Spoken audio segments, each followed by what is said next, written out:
Conheça seus direitos.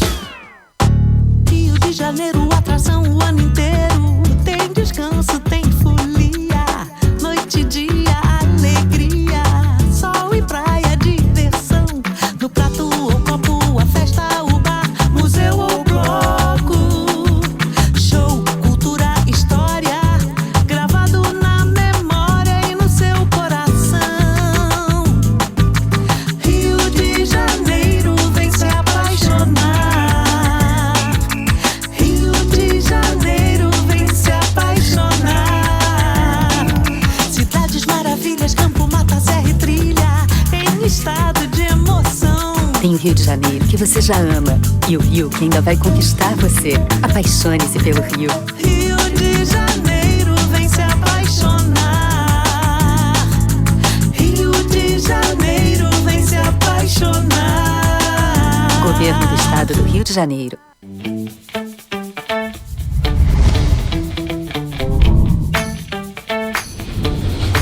TVC, a TV do Correio da Manhã. Direto dos estúdios da TV Correio da Manhã em Petrópolis, começa agora o Correio Petropolitano Debate desta terça-feira. Hoje daremos destaque à saúde. A situação do transporte público em Petrópolis continua gerando a preocupação aos passageiros. Na madrugada desta terça-feira, um ônibus da linha Petroítara pegou fogo. Uma audiência pública vai discutir a transparência e a legalidade nos serviços públicos municipais nessa terça-feira. De acordo com a plataforma Radar, a gente lembra, o índice de transparência do município de Petrópolis não atingiu a média nacional. A Mega Sena sorteia hoje o prêmio de 32 milhões de reais. As apostas podem ser feitas até às 7 horas da noite pelo horário de Brasília. E o IPCA 15 foi de 0,33% em novembro. Os dados foram divulgados hoje pelo IBGE e o índice registrou elevação principalmente com o valor dos alimentos. E é claro que a participação dos nossos repórteres de Brasília repercutindo o que mais de importante aconteceu, onde todos os fatos são debatidos. O diálogo com o objetivo de abordar os novos medicamentos. Eu sou o Richard Stolzenburg e o Correio Petropolitano Debate está começando.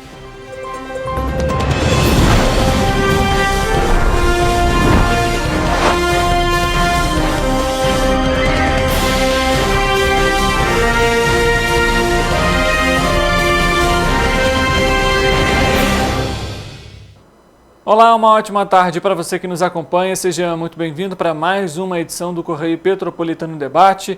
Estamos ao vivo pela TV Correio da Manhã e também nas nossas plataformas digitais, em TVC Correio da Manhã, no Facebook, no YouTube e também no nosso Instagram, Correio Petropolitano e Correio da Manhã. Você pode ter acesso ao nosso noticiário, que mais importante acontecer na nossa região de cobertura.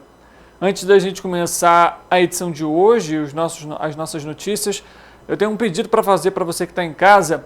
Vamos falar um pouco sobre solidariedade. Eu vou pedir para colocar na tela o pedido de ajuda que foi encaminhado aqui para a nossa equipe do Correio Petropolitano Debate, que é um pedido de doação de sangue. Está na tela para você. É uma campanha de doação de sangue para a Ana Júlia de Araújo da Costa Martins. Ela está no Hospital Unimed.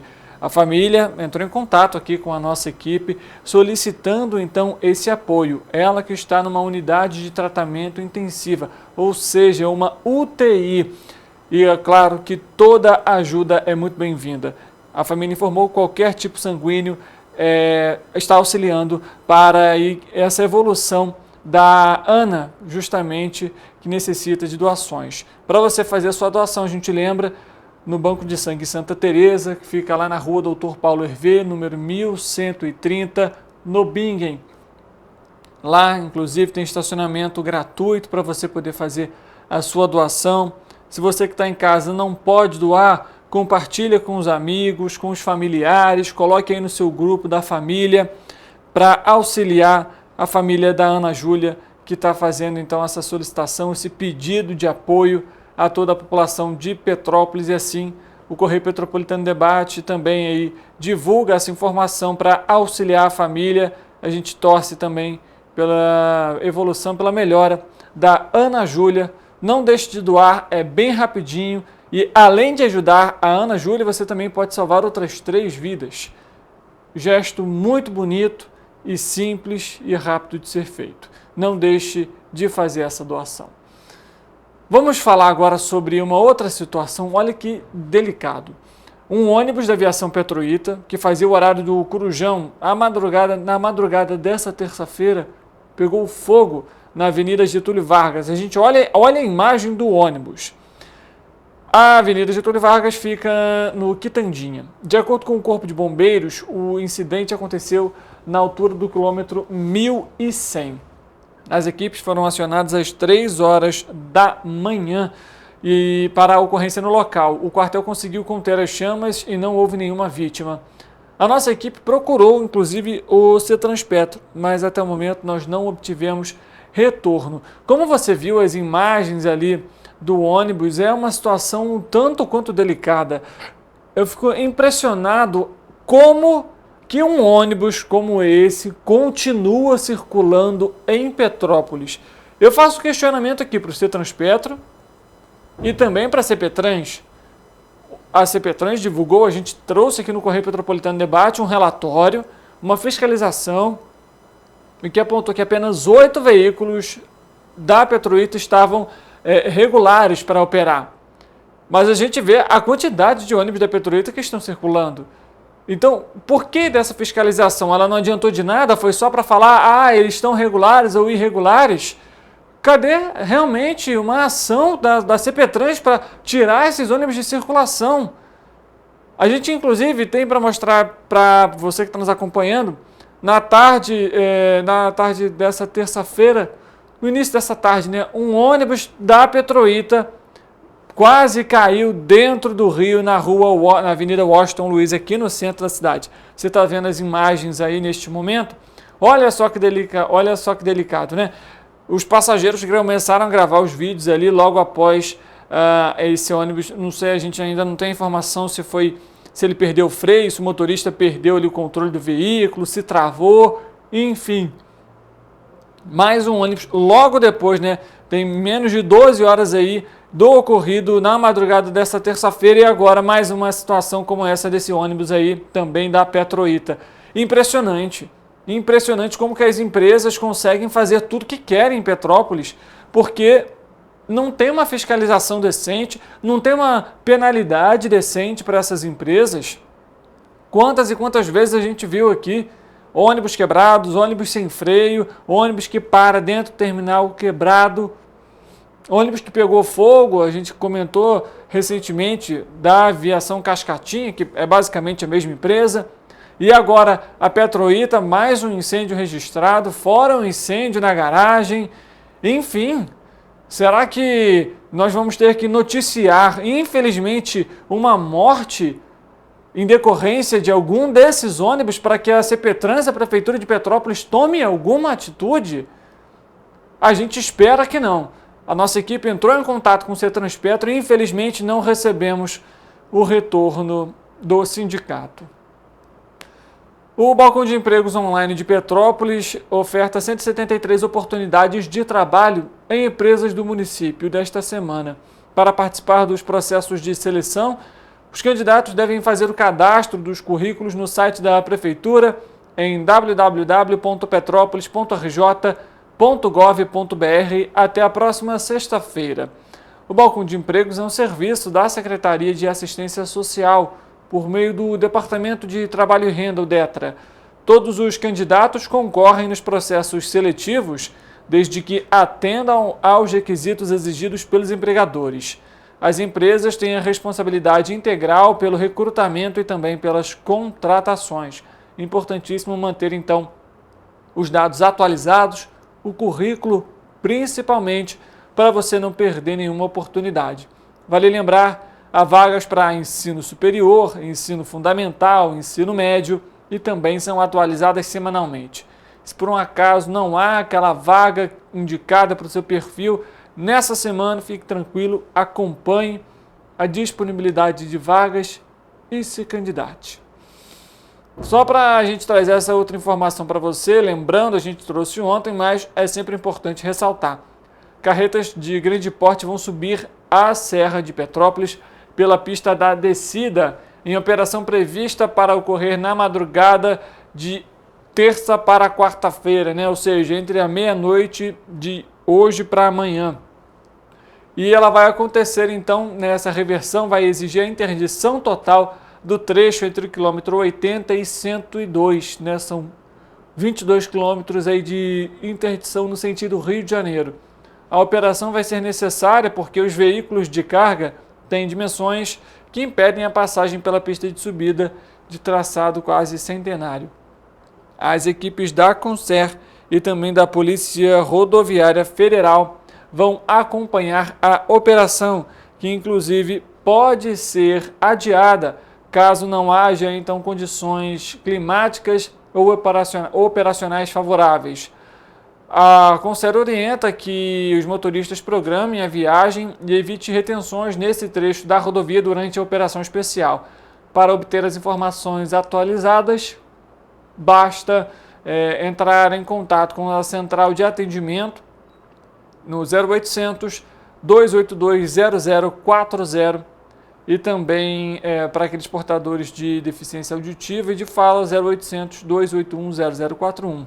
A operação especial na descida da serra também estará no Facebook da Concer e no WhatsApp da Concer, e sendo disponibilizado aí também o número de telefone daquelas regiões ali, né, da Praça do Pedágio. Você pode ligar também e conseguir então essas informações. A Câmara Municipal de Petrópolis vai ter nessa terça-feira, dia 28 de novembro, uma audiência pública para discutir transparência pública e legalidade nos serviços públicos municipais. A audiência vai ser realizada por meio da Comissão de Segurança Pública, Serviços Públicos e Defesa do Consumidor e começa às 7 horas da noite.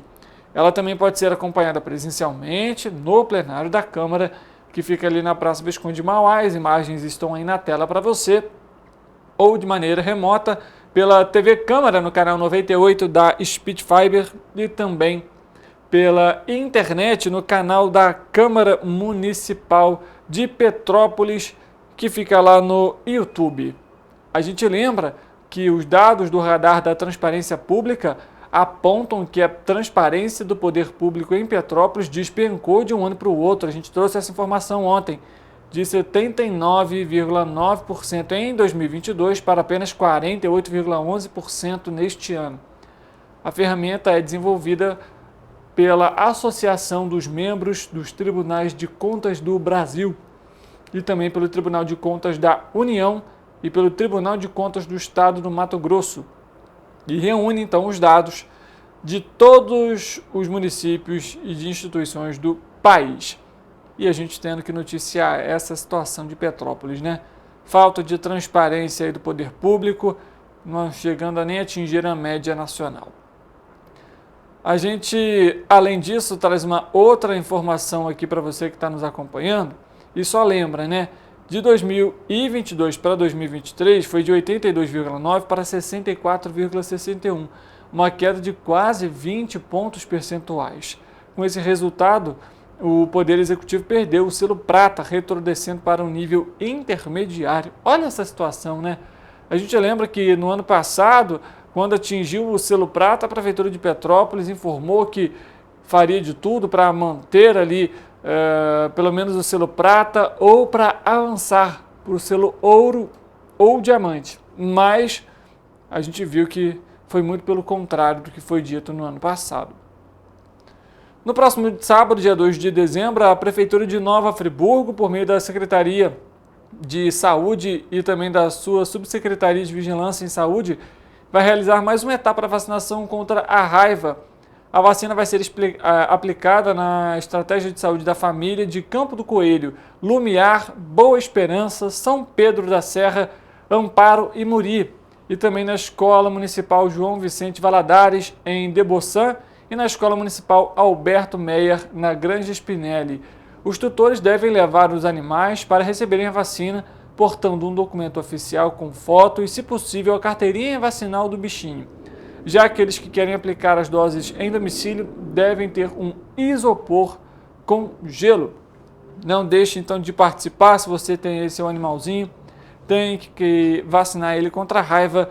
A ação vai acontecer no próximo dia 2 de dezembro em Nova Friburgo. A gente comentou sobre as oportunidades de emprego em Petrópolis. A gente fala aqui também no Correio Petropolitano Debate sobre as vagas de emprego em Três Rios. O programa TR Mais Emprego continua com vagas disponíveis de emprego na região. Está na tela, inclusive, aí para você, com oportunidades em vários segmentos de atuação. Para se candidatar e concorrer a essas vagas, o interessado deve acessar a página sistemarecursosumanos.com.br/3rios/vagas. Tudo junto, viu, pessoal? E cadastrar ali do currículo. Ele vai ser feito da mesma maneira, ok? Para você que está nos acompanhando aí, então, mais uma oportunidade. Quem não puder acessar o site, pode dirigir-se à Prefeitura de Três Rios de meio-dia às 5 horas da tarde, de segunda a sexta-feira, e procurar a sala do Três Rios Mais Emprego. Outra opção também pode ser feita pelo e-mail, né? A gente sabe que tem e-mail também aí para você fazer esse cadastro e tentar se candidatar. O e-mail é o seguinte: emprego@3rios.rj.gov.br, ou também acessar o site da Prefeitura de Três Rios, trêsrios.rj.gov.br. Tá aí para você as oportunidades, entre elas está na tela para você: assistente, operador, inspetor, cozinheiro, atendente, enfim, de atendente são várias ali, né? Além de montador, eletromecânico, enfim. Vale lembrar que essas vagas que você está acompanhando aí, elas são atualizadas também semanalmente. Então, você pode conferir lá no site ou mandar pelo e-mail para você ter essas informações. Bom, vamos trazer uma outra informação agora também aqui voltada para a oportunidade. A FAETEC Teresópolis acaba de lançar o primeiro concurso público técnico da cidade e que vai ser voltado para a formação de técnicos de informática. O mercado de trabalho oferece inúmeras oportunidades no segmento e em especial em Teresópolis. A procura por profissionais de TI é crescente. As inscrições podem ser feitas até o próximo dia 20 de dezembro. No site da Prefeitura de Teresópolis você tem o acesso. O curso é gratuito, começa no primeiro semestre de 2024 e terá 1 ano e meio de formação, com professores qualificados e aulas no horário noturno. A capacitação é voltada para alunos que estejam cursando ou que já concluíram o ensino médio. Fique atento aí, você teresopolitano. O Programa Municipal Gratuito de Formação Profissional Tecnológica, o Geração Teritec, é uma iniciativa da atual gestão e que conta também com a parceria de outras instituições de ensino, como projetos sociais, o Serratec, o Galileu, FAETEC, CCERJ e também o SENAC. Até o momento já foram ofertadas 489 vagas em diversos cursos gratuitos, com 185 formandos. Já disponibilizou também vagas para 3 cursos: Lógica da Programação, Programação em Java e Power BI, e esses treinamentos contam com a certificação também do SENAC.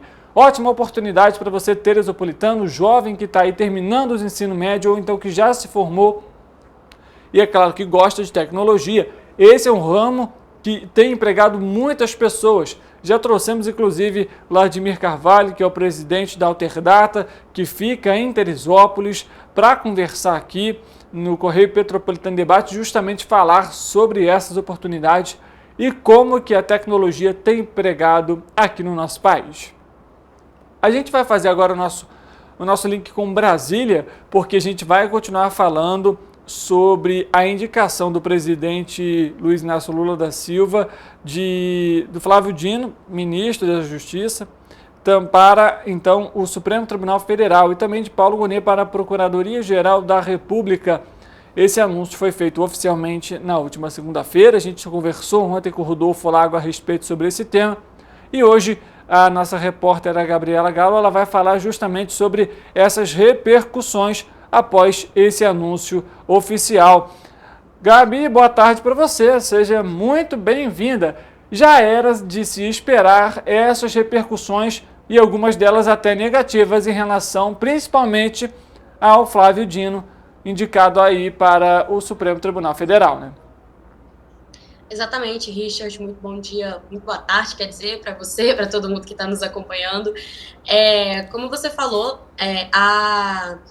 as repercussões não trazem nenhuma novidade, especialmente considerando a relação conturbada entre o Flávio Dino com principalmente a oposição do governo federal. Já ontem, o Partido Novo, Richard, ele já lançou um abaixo-assinado na internet.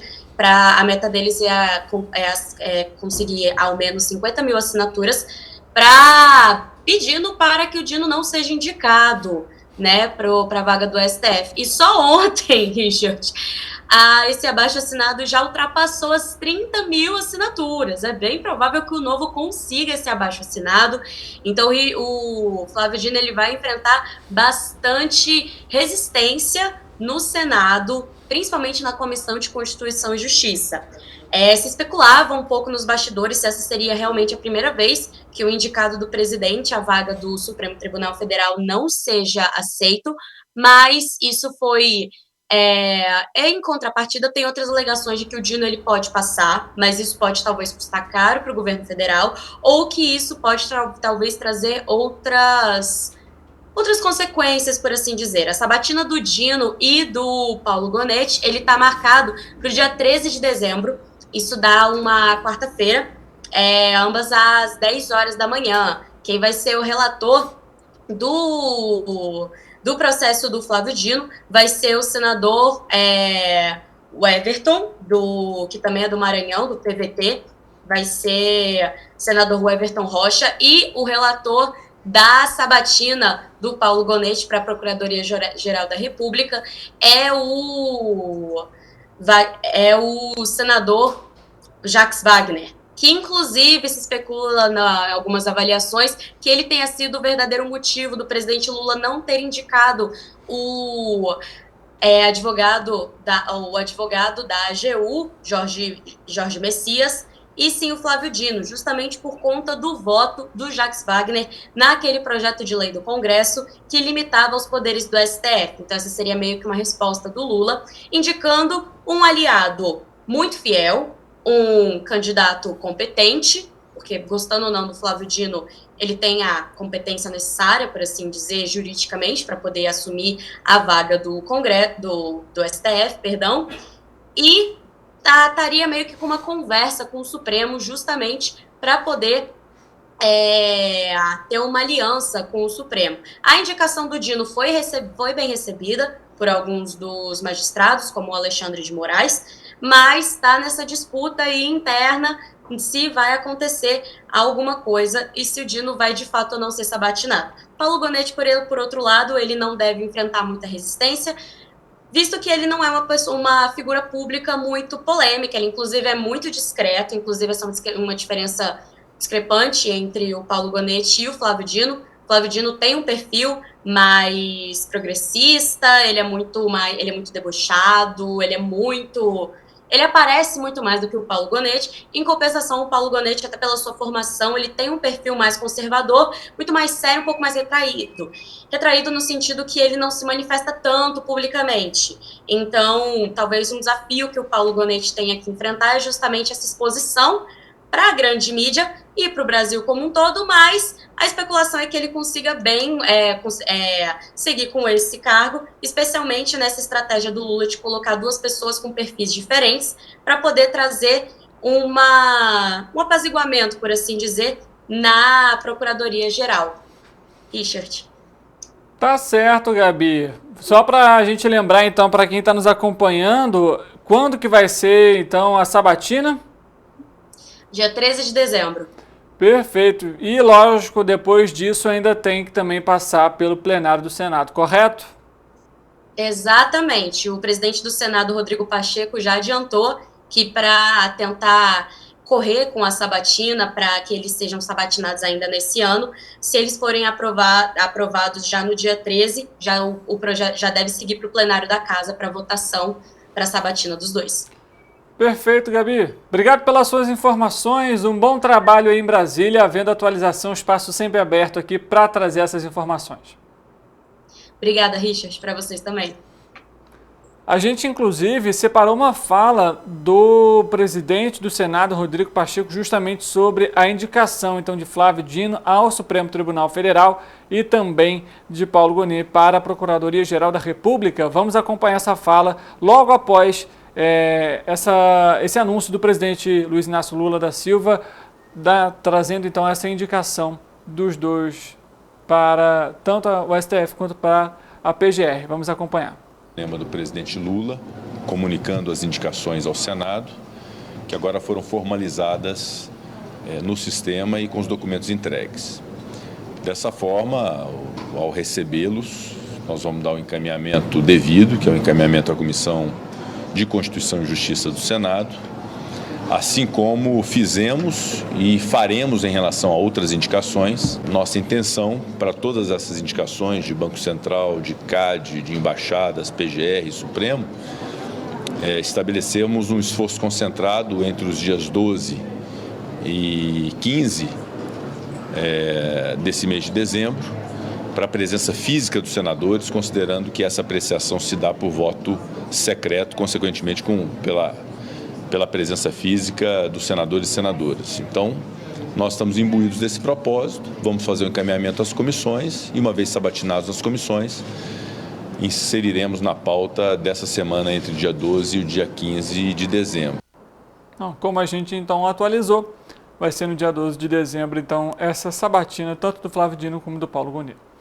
As 6 dezenas do concurso 2.661 da Mega Sena vão ser sorteadas a partir das 8 horas da noite pelo horário de Brasília, no Espaço da Sorte, em São Paulo, e com transmissão ao vivo pelo canal da Caixa no YouTube e também no Facebook das Loterias Caixa.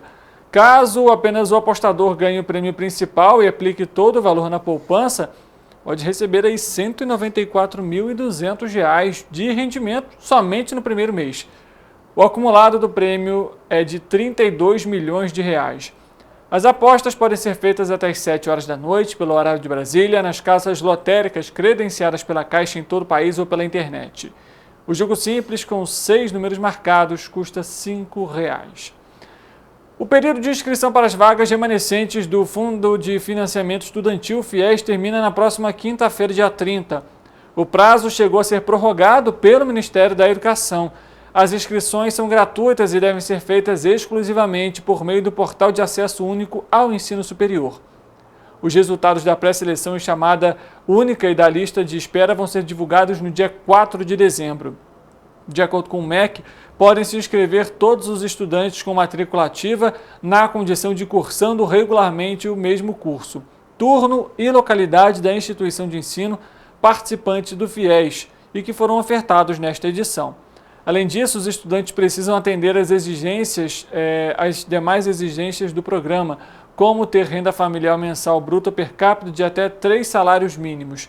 Cerca de 60 mil vagas são ofertadas com a retomada do FIES vagas remanescentes, que estava interrompido desde 2021.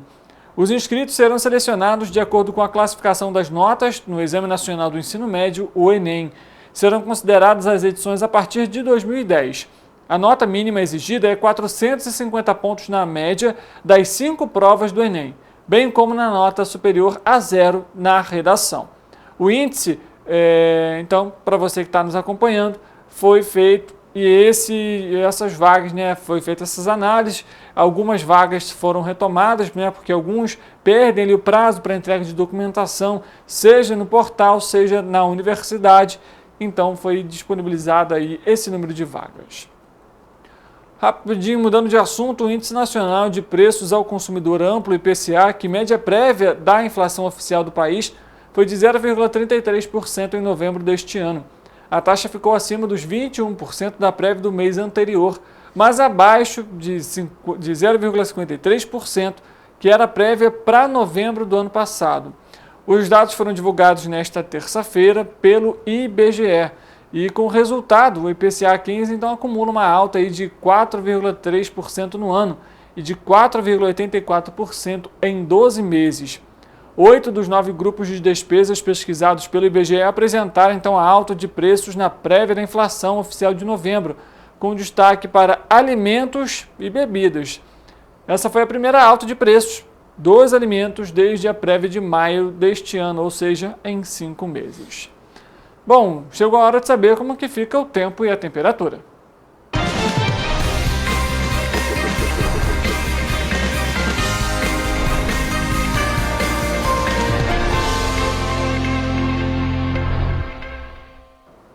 Vamos conversar com o nosso repórter Eric Portela, que vai trazer as informações para a gente ao vivo.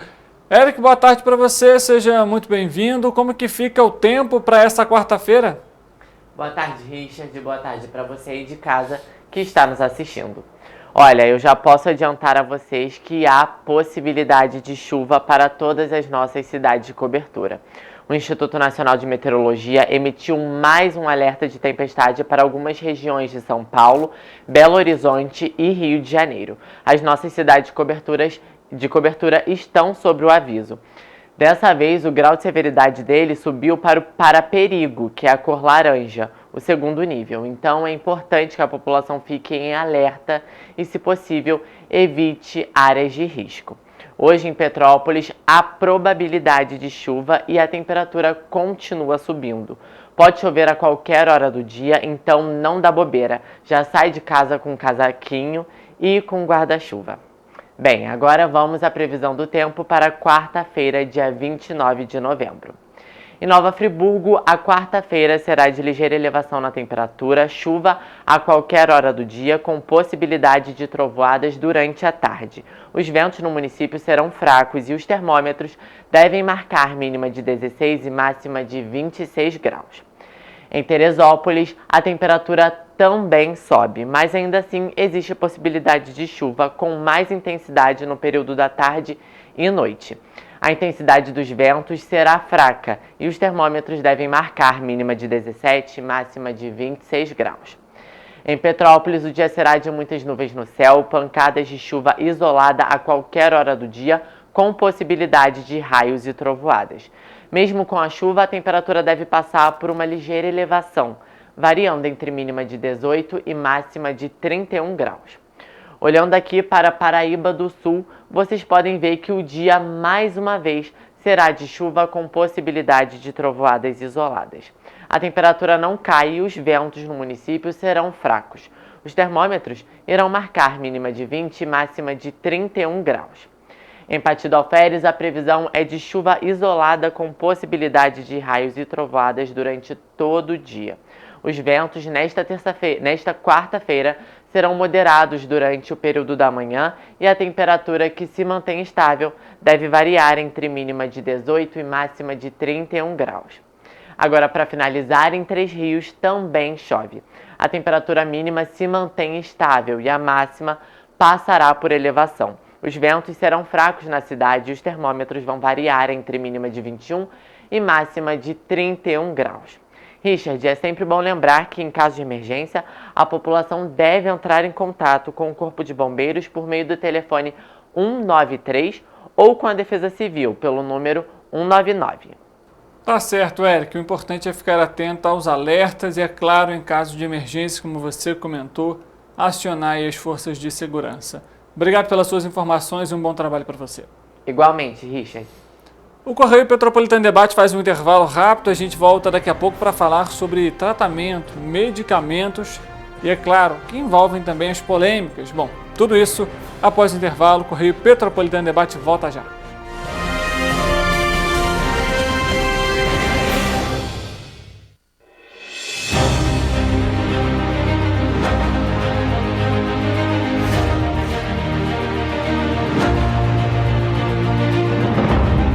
Jornalismo de direita. É jornalismo direito. Correio Petropolitano. Tudo que seu jornal não deveria ter deixado de ser. Todos os dias, em uma banca perto de você.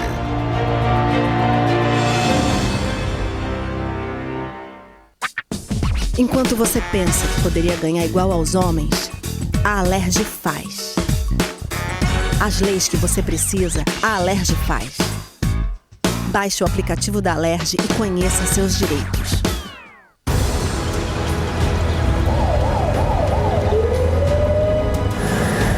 O governo do estado do Rio já investiu mais de 8 bilhões na saúde.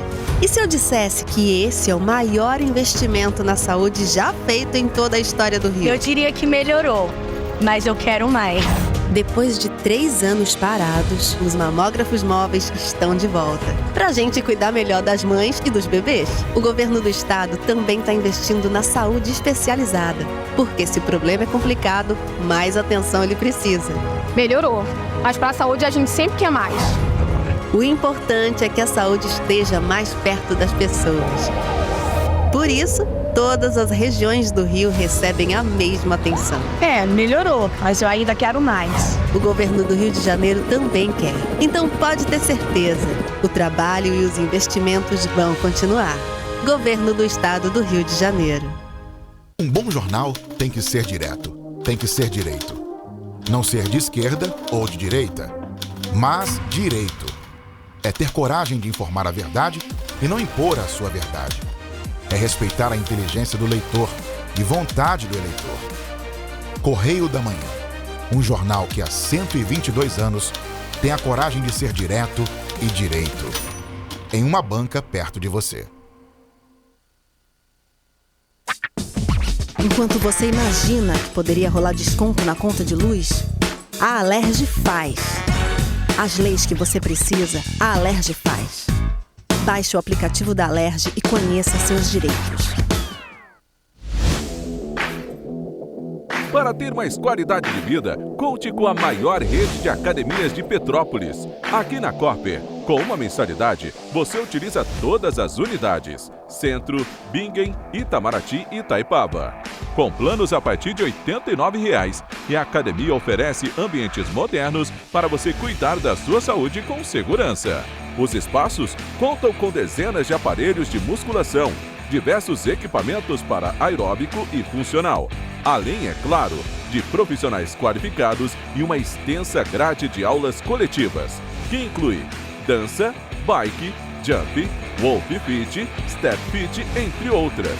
Nossas estruturas são equipadas com salas de musculação e aulas coletivas, salas de avaliação física e nutricional, vestiários e estacionamentos amplos. Venha nos fazer uma visita e surpreenda-se! Rio de Janeiro, atração o ano inteiro. Tem descanso, tem folia, noite e dia, alegria, sol e praia, diversão. No prato ou copo, a festa, o bar, museu ou bloco. Show, cultura, história, gravado na memória e no seu coração. Rio de Janeiro, vem se apaixonar. Rio de Janeiro, vem se apaixonar. Cidades maravilhas, campo, mata, serra e trilha, em estado de emoção. Tem o Rio de Janeiro que você já ama e o Rio que ainda vai conquistar você. Apaixone-se pelo Rio. Rio de Janeiro, vem se apaixonar. Rio de Janeiro, vem se apaixonar. Governo do Estado do Rio de Janeiro.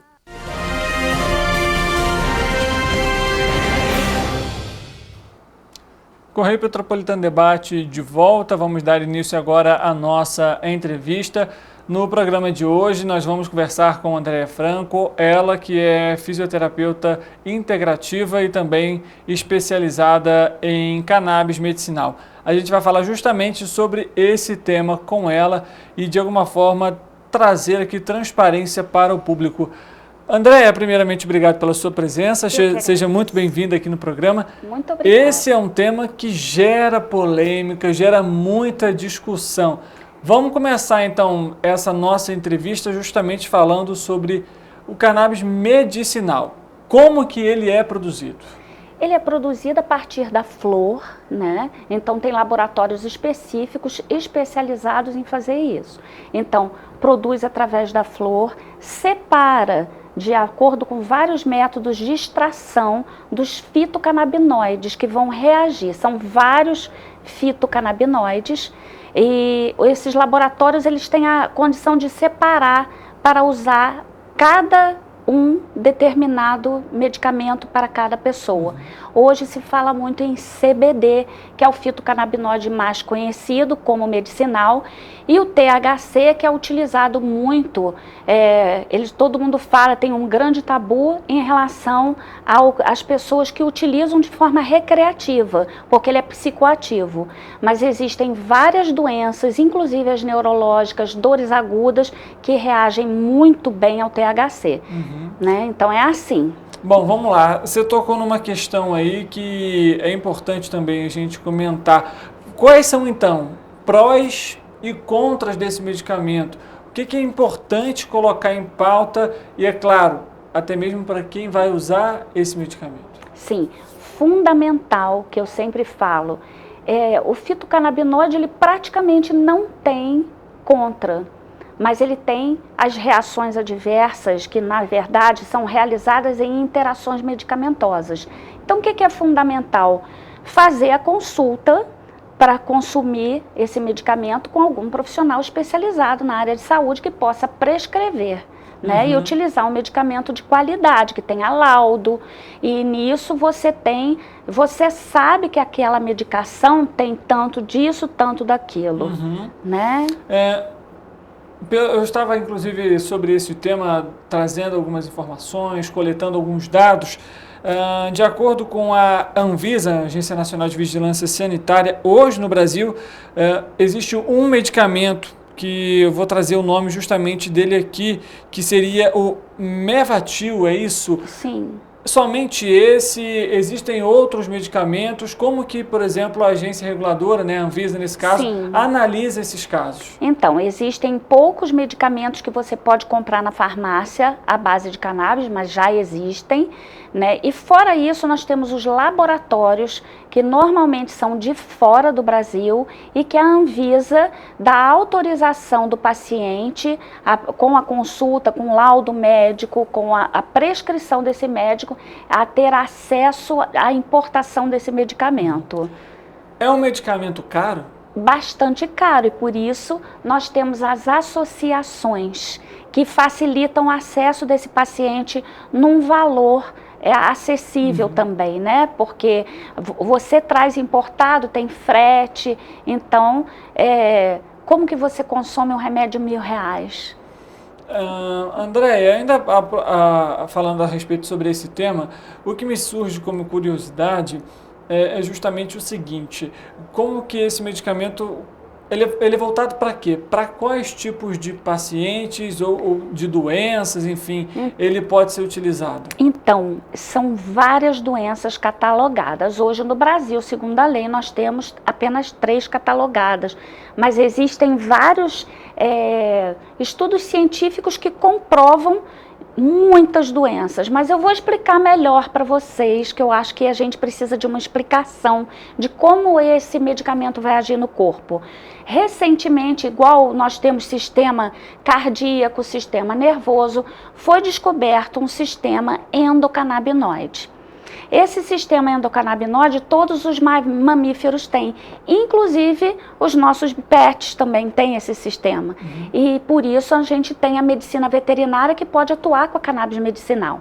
Então esse sistema ele é distribuído com receptores por todo o nosso corpo, e isso ele vai regular o nosso ritmo circadiano. E o que seria um ritmo circadiano? É o ritmo individual. O sistema endocannabinoide é igual a uma impressão digital, o meu não é igual ao seu, então existem várias formas de que você reaja a essa medicação, e o equilíbrio desse sistema endocannabinoide vai te trazer um centro emocional, o alívio da dor. Então, normalmente, o que acontece? Quando você está calmo, está em paz, está centrado, você está sem dor, você está leve, sem estresse, é o teu equilíbrio do sistema endocannabinoide. Desequilibrou por algum momento, como ele faz essa homeostase, ou seja, ele faz esse funcionamento integral do seu corpo, você tem que repor, igual hoje a gente fala tão facilmente, por exemplo, da reposição hormonal. É até simples se não fosse cannabis, porque quando fala cannabis, maconha é uma coisa que realmente ofende pela dificuldade que as pessoas têm hoje em dia, muito mais ampla a informação que a gente está trazendo. Né? Cada vez mais a gente está trazendo para que as pessoas possam acessar uma medicação com resultados maravilhosos.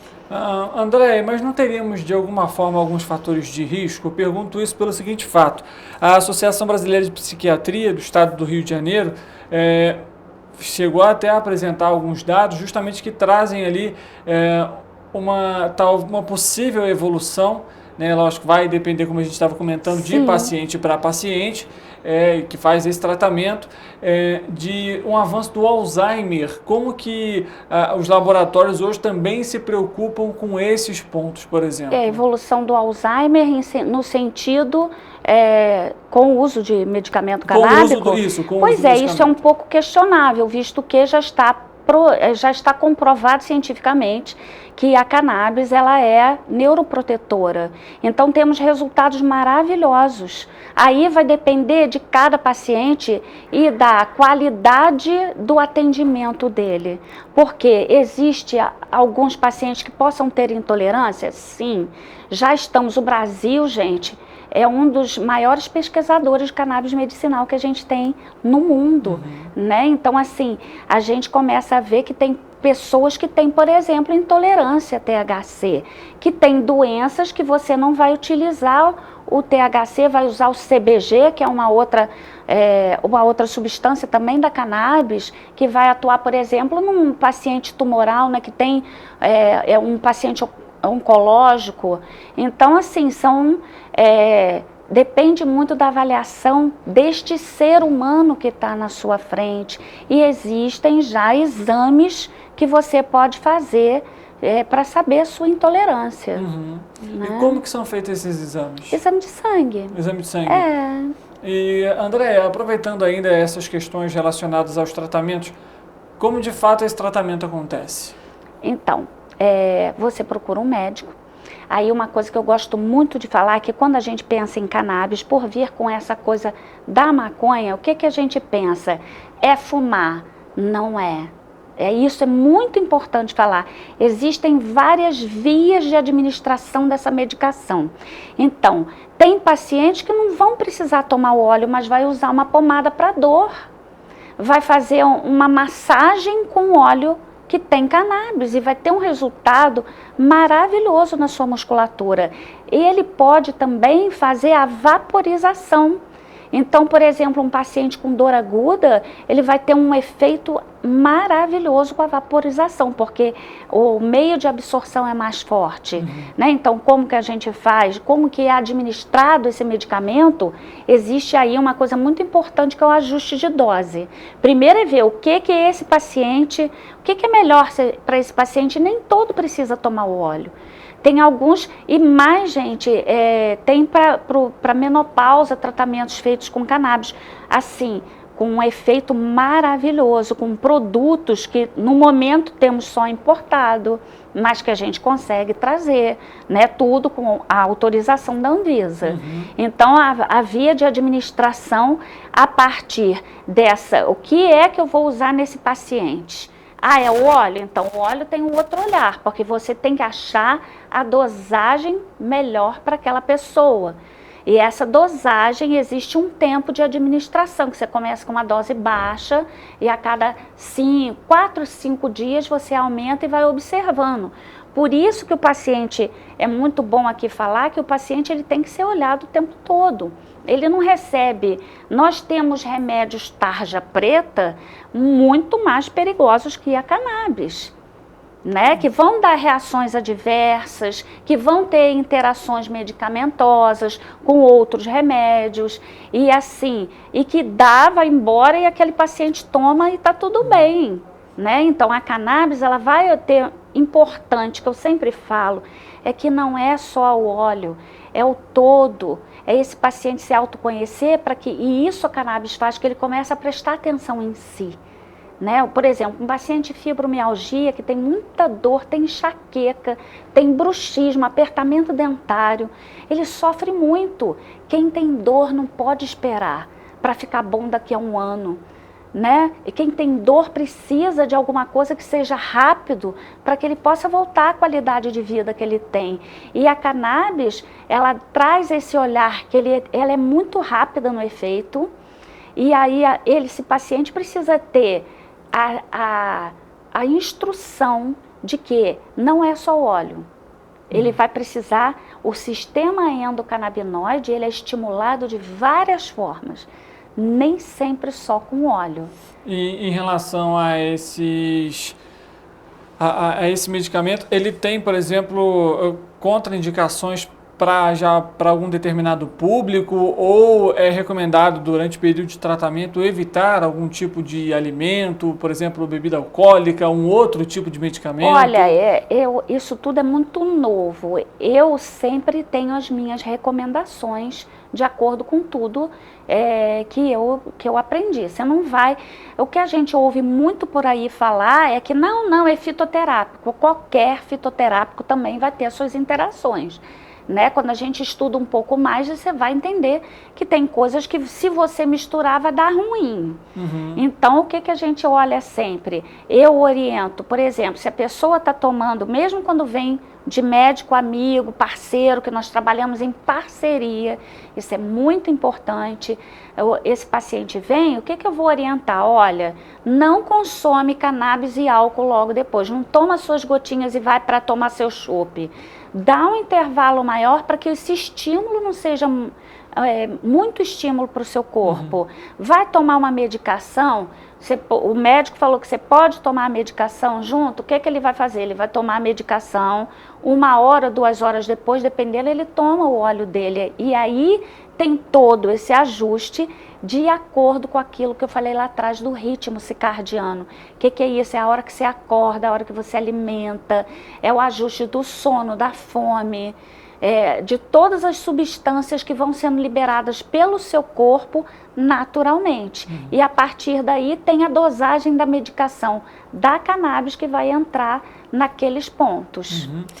Aproveitando esse tema, André, a gente sabe que hoje, quando a gente fala justamente sobre esse tema em específico, gera justamente muita polêmica pelo fato da substância no Brasil ser ilegal. Sim. Em outros locais, em outros países, ainda mesmo que poucos, já há liberação do uso. Mas queria que você falasse com a gente justamente sobre como que funciona essa relação legislação, medicamento, até mesmo porque existe até mesmo no próprio Senado, né, no Congresso Nacional, debates a respeito sobre esse tema, e geralmente são debates fervorosos, digamos assim, a respeito sobre esse tema. Então, acho que essa pergunta é muito legal, porque eu, por exemplo, sou ativista canábica. A gente acompanha aí esse cenário todo, e eu acho que existe assim, estamos agora, acabamos de viver em setembro a primeira Expo Cannabis Brasil. Eu fui uma das primeiras fisioterapeutas que trabalhei na Expo Cannabis Uruguai, atendendo lá. E lá é um país que é liberado. Você vai à farmácia e compra um cigarro, por exemplo, quando você quer ficar uma noite inteira estudando. E aí, eu preciso de um cigarro tal, ou de uma coisa tal. E aí lá eles têm.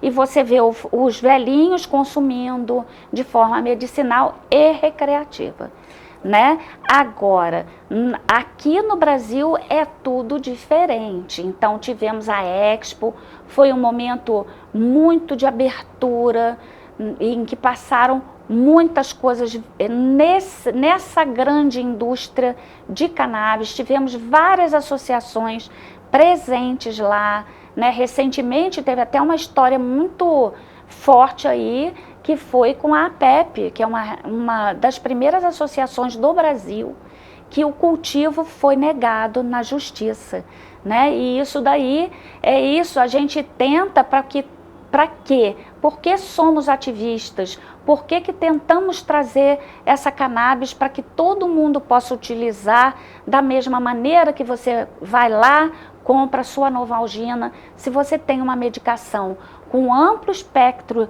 de cuidados para esse corpo, e isso pode ser doado pelo SUS, por exemplo, por que a gente tem que ficar esperando o laboratório que vem de fora? Se a gente aqui puder ter isso. Né? Aí a gente entra numa questão muito polêmica. Entra justamente até porque a gente tem, fora as questões, logicamente que as empresas teriam interesse ou não, né? Enfim, vai depender de cada empresa ou laboratório fazer essa produção, mas, por exemplo, pelo SUS isso geraria também um próprio custo para o governo federal, envolveria ali verbas, enfim, e também mudança na legislação, a gente sabe muito bem disso, mas são temas que a gente ainda vai acompanhar ao longo do tempo, justamente essas questões que envolvem legislação e também o avanço dos medicamentos utilizando aí as propriedades da cannabis. Andréia, a gente estava falando justamente sobre essa questão dos tratamentos e também dessas substâncias. Queria que você falasse com a gente um pouquinho. Existem já uma estimativa de quantos, por exemplo, de quantas doenças podem ser de alguma forma ali combatidas ou quantos tratamentos já podem ser aí utilizados por meio do cannabis?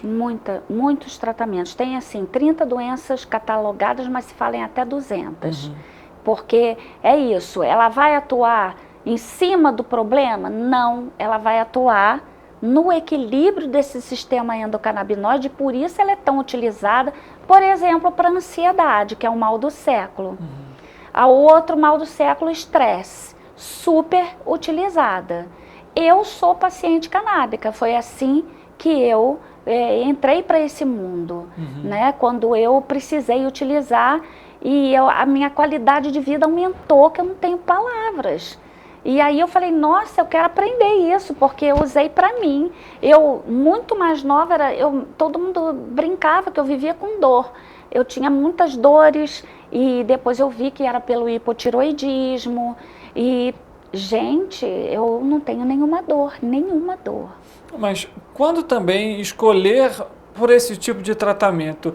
Porque a gente sabe também, existem os outros tratamentos específicos para cada determinada doença.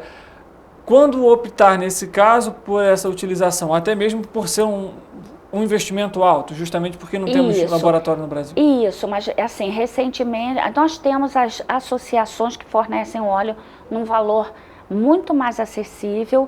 Uma coisa que eu acho que pode acontecer é, por exemplo, um SUS fazer um convênio com uma associação e ela poder fornecer o óleo.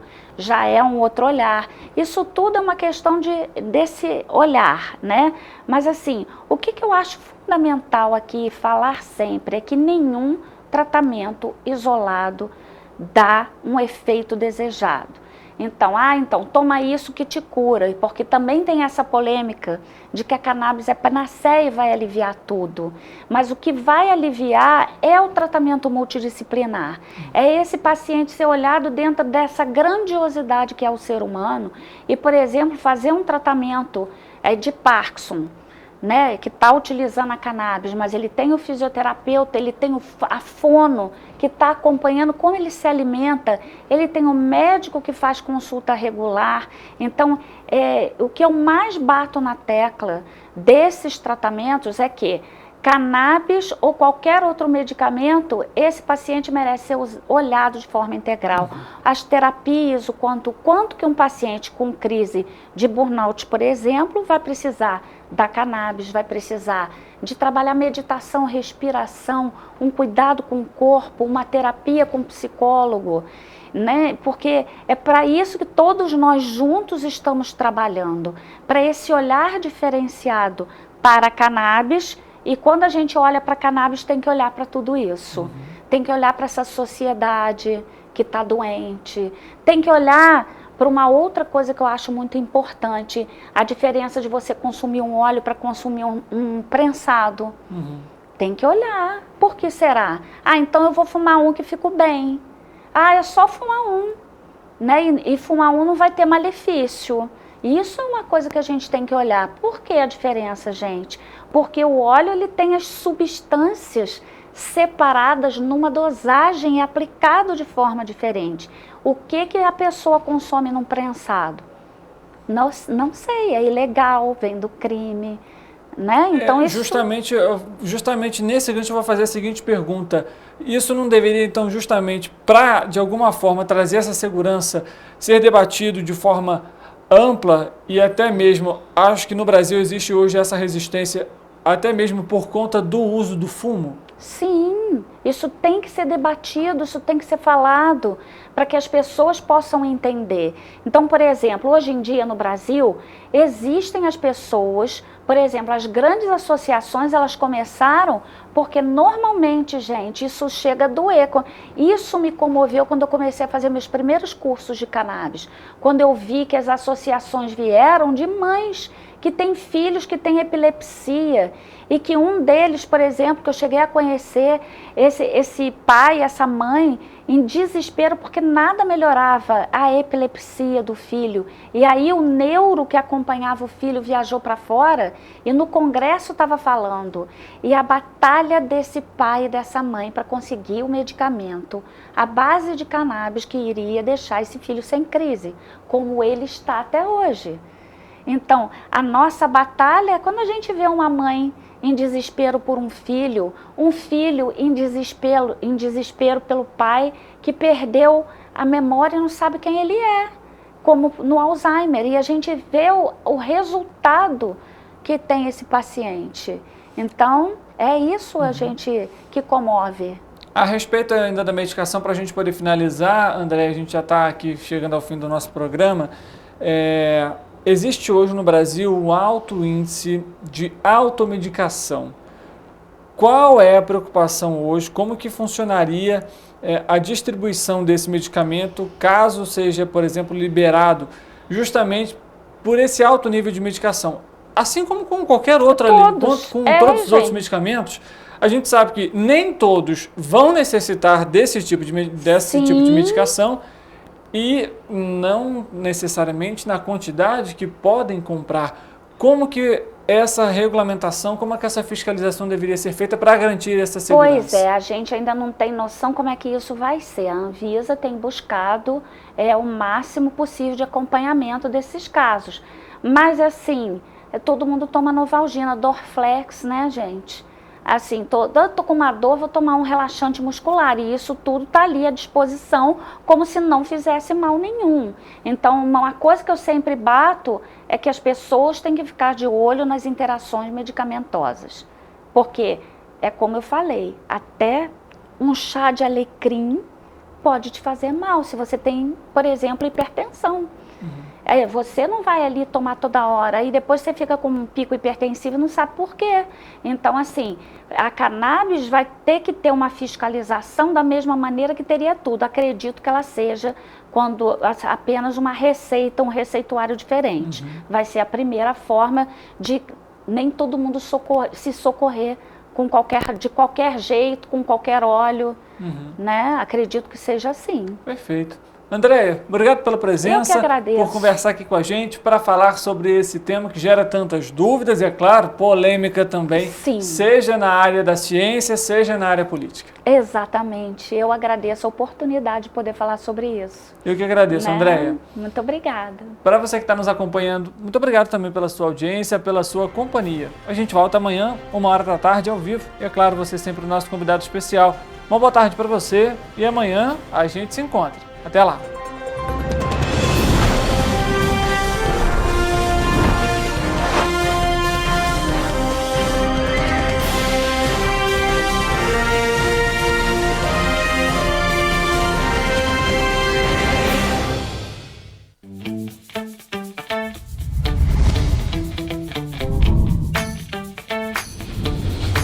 TVC, a TV do Correio da Manhã.